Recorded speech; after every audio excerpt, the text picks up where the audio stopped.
بسم اللہ الرحمن الرحیم۔ السلام علیکم ناظرین، بیان کیا جاتا ہے کہ غزوہ خیبر کے موقع پر ایک چرواہا حضور اقدس صلی اللہ علیہ وآلہ وسلم کی خدمت اقدس میں حاضر ہوا۔ وہ چرواہا یہودیوں کی بکریاں چرایا کرتا تھا۔ جب دیکھا کہ خیبر سے باہر مسلمانوں کا لشکر پڑاؤ ڈالے ہوئے ہیں، اس کے دل میں خیال آیا کہ میں جا کر ان سے ملاقات کروں اور دیکھوں کہ یہ مسلمان کیا کہتے ہیں اور کیا کرتے ہیں۔ چنانچہ بکریاں چراتا ہوا مسلمانوں کے لشکر میں پہنچ گیا اور ان سے پوچھا کہ تمہارا سردار کہاں ہے؟ صحابہ کرام نے بتایا کہ ہمارا سردار حضور صلی اللہ علیہ وآلہ وسلم اس خیمے کے اندر ہیں۔ پہلے تو اس چرواہے کو ان کی باتوں پر یقین نہیں آیا۔ اس نے سوچا کہ اتنے بڑے سردار ایک معمولی سے خیمے کے اندر کیسے بیٹھ سکتے ہیں۔ اس کے ذہن میں یہ بھی تھا کہ جب آپ اتنے بڑے بادشاہ ہیں تو بہت ہی شان و شوکت اور ٹھاٹ باٹ کے ساتھ رہتے ہوں گے، لیکن وہاں تو کھجور کے پتوں کی چٹائی سے بنا ہوا ایک خیمہ تھا۔ خیر، وہ چرواہا اس خیمے کے اندر آپ صلی اللہ علیہ وآلہ وسلم سے ملاقات کے لیے داخل ہوا اور آپ صلی اللہ علیہ وآلہ وسلم سے ملاقات کی۔ پوچھا کہ آپ کیا پیغام لے کر آئے ہیں اور کس بات کی دعوت دیتے ہیں؟ حضور اقدس صلی اللہ علیہ وآلہ وسلم نے اس کے سامنے اسلام اور ایمان کی دعوت رکھی اور اسلام کا پیغام دیا۔ اس نے پوچھا کہ اگر میں اسلام کی دعوت قبول کر لوں تو میرا کیا انجام ہوگا اور کیا رتبہ ہوگا؟ حضور اقدس صلی اللہ علیہ وآلہ وسلم نے ارشاد فرمایا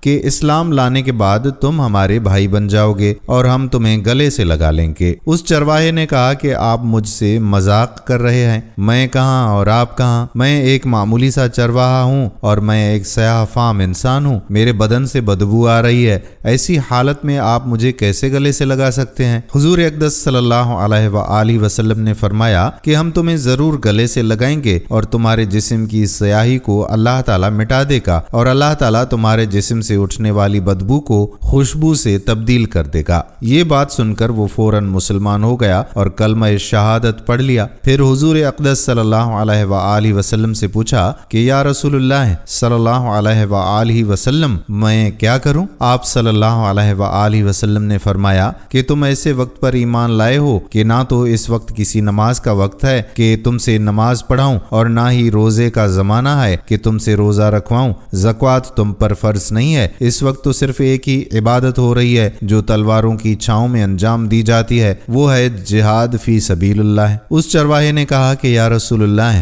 صلی اللہ علیہ وآلہ وسلم، میں اس جہاد میں شامل ہو جاتا ہوں، لیکن جو شخص جہاد میں ہوتا ہے اس کے لیے دو میں سے ایک صورت ہوتی ہے، یا غازی یا شہید، تو اگر میں اس جہاد میں شہید ہو جاؤں تو آپ میری کوئی ضمانت لیجیے۔ حضور اقدس صلی اللہ علیہ وآلہ وسلم نے فرمایا کہ میں اس بات کی ضمانت لیتا ہوں کہ اگر تم اس جہاد میں شہید ہو گئے تو اللہ تعالیٰ تمہیں جنت میں پہنچا دے گا اور تمہارے جسم کی بدبو کو خوشبو سے تبدیل فرما دے گا اور تمہارے چہرے کی سیاہی کو سفیدی میں تبدیل کر دے گا۔ چونکہ وہ چرواہا یہودیوں کی بکریاں چراتا ہوا وہاں پہنچا تھا، اس لیے حضور اقدس صلی اللہ علیہ وآلہ وسلم نے فرمایا کہ تم یہودیوں کی جو بکریاں لے کر آئے ہو ان کو جا کر واپس کرو، اس لیے کہ یہ بکریاں تمہارے پاس امانت ہیں۔ اس بات سے یہ اندازہ لگائیں کہ جن لوگوں کے ساتھ جنگ ہو رہی ہے، جن کا محاصرہ کیا ہوا ہے، ان کا مال غنیمت ہے، لیکن چونکہ وہ چرواہا بکریاں معاہدے پر لے آیا تھا، اس لیے آپ نے حکم دیا کہ پہلے وہ بکریاں واپس کر کے آؤ اور پھر آ کر جہاد میں شامل ہو جانا۔ چنانچہ اس چرواہے نے جا کر بکریاں واپس کر دیں اور واپس آ کر جہاد میں شامل ہوا اور شہید ہو گیا۔ جب جنگ ختم ہو گئی تو حضور اقدس صلی اللہ علیہ وآلہ وسلم لشکر کا جائزہ لینے لگے۔ ایک جگہ آپ نے دیکھا کہ صحابہ کرام کا مجموعہ اکٹھا ہے۔ جب آپ قریب پہنچے تو ان سے پوچھا کہ کیا بات ہے؟ صحابہ کرام نے فرمایا کہ جو لوگ جنگ میں شہید ہو گئے ہیں ان میں سے ایک آدمی ایسا بھی ہے کہ جس کو ہم میں سے کوئی نہیں پہچانتا۔